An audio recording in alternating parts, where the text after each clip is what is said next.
can't say that I think of it any differently now that a year and change has passed. You know, it was weird then and it was weird now, but I think about it very often.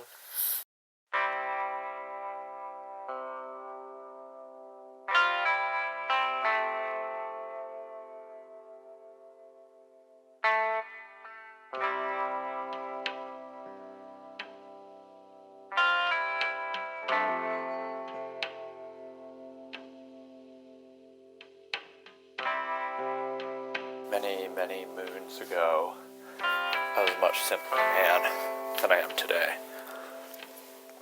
And as a simpler man, I moved only at the pace of my feet.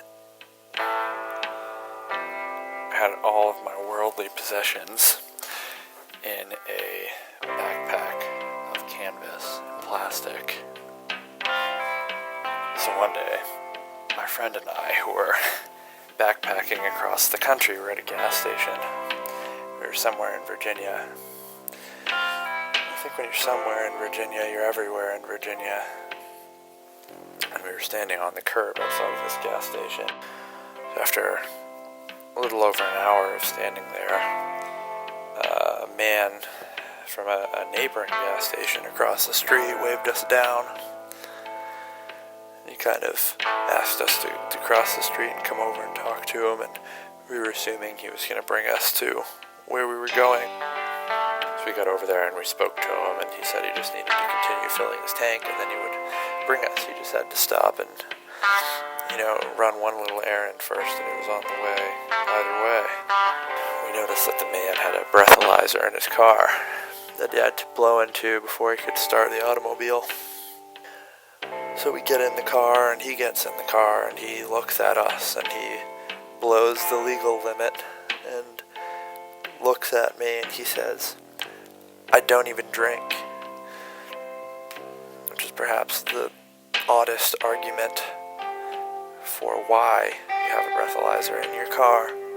He chose to continue, even though I felt like I gave him a reasonable out, which was to just change the conversation to something else.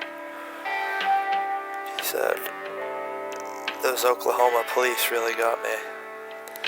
And again, he said some kind of passive statement. We had some kind of unremarkable utterance that was meant to further the conversation to something else. He eventually got off the topic, and we continued on to the errand, and we went to a Food Lion, which, if you're unfamiliar, is just a grocery store that they have in Virginia. And he pulled into a parking spot, and he got out of the car, and he said, "I'll be back. I have to get my mom some orange juice." So he walked into the store, and after 10-15 minutes, he came back out with orange juice and sat down in the car, and he looked at me again, and he blew in the breathalyzer again, and again, it read below .08. He shook his head, and he said, "Those Oklahoma police have it out for me." He brought us to the trailhead from there, and we never really spoke to him again. Can't even recall his name. I just recall that he was wearing some kind of Hawaiian print shorts. And I recall that his argument for why he had to blow in the breathalyzer was that he didn't even drink.